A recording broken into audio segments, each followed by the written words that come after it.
Yeah! Oh, yeah! It's the matchup we've all been waiting for as Riverview is set to take on East Bay here at home.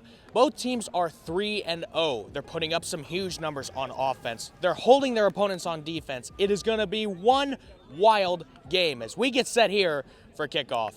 And we welcome you down on the field at J. Vince Thompson Stadium. Ben Tilley alongside Kenneth Haystack. And Kenny, the last three games for both of these teams are now in the rearview mirror. Everyone's confidence is through the roof, and they are so pumped to start this game.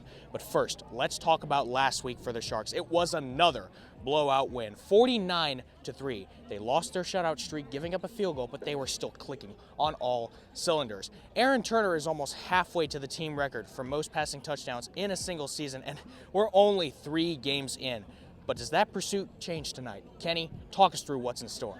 Well, Ben, you nailed it. The toughest part of the Sharks season starts here tonight against East Bay. The Sharks offense runs through quarterback Aaron Turner, who already has 8 touchdown passes and a QB rating of 133.5. But to win it tonight, it must be an all-around team performance. It's going to be an interesting game. Absolutely, and if you remember last year, Riverview took on East Bay in opposing territory and only lost by 2 points in a close 21-19 game. And on top of that, it was raining and the power went out. We certainly do not hope for any of that tonight as we get set for this historic matchup. Highlights are coming your way next. After a slow start for both teams in the first quarter, the Sharks got on the board, with Warren Shriver kicking a 31-yard field goal to open the scoring at 3-0. At the start of the second quarter, the defense, with a slim lead, had to buckle down, as Aloysius Tyson makes a great tackle to keep them from advancing. Midway through the second quarter, Aaron Turner throws a beautiful pass to Tim Brigman for a 31-yard gain. That would set up Dontarius Rico Schultz, who powers through to the end zone for the touchdown. But instead of kicking the extra point, head coach Tony Rodriguez decides to roll the dice, and it pays off as Rico hands it off to Brigman for the 2-point conversion. With a minute left in the first half, Turner hands it off to Rico, who finds a hole and takes it all the way for an 89-yard touchdown run, giving the Sharks an 18-0 lead at the half.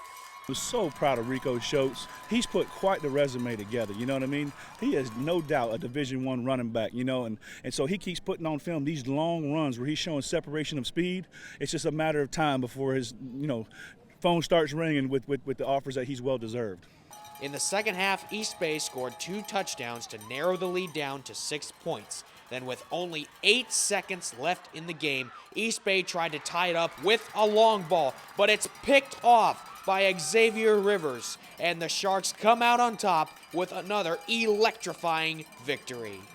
Oh man, it seemed like this, the big thing that's on your back, you know what I mean? You got this big curse or whatever, the East Bay curse, and we finally got it done and broke that curse tonight, you know? It feels great. How you feel? Good! How you feel? Good! How you feel? Good! One more time, how you feel? Good! How you feel? Good! How you feel? Good! Well, the Sharks, after 12 straight years of unsuccessful attempts to beat East Bay, finally got them tonight by a score of 18-12. Kenny, it was the offense at the beginning, but the defense at the end. They saved the game for the Sharks. They sure did, Ben. Head coach Tony Rodriguez told us the interception with 2 seconds left at the end of the game was the key to tonight's win. If they score and they get the extra point, they win. They walk home with the cup again, right?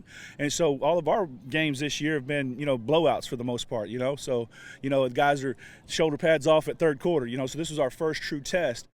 Ben, the Sharks have a bye week coming up and a chance to rest up before a challenging part of the season. Absolutely. They will face Newsom, Alonzo, and Sumner all on the road.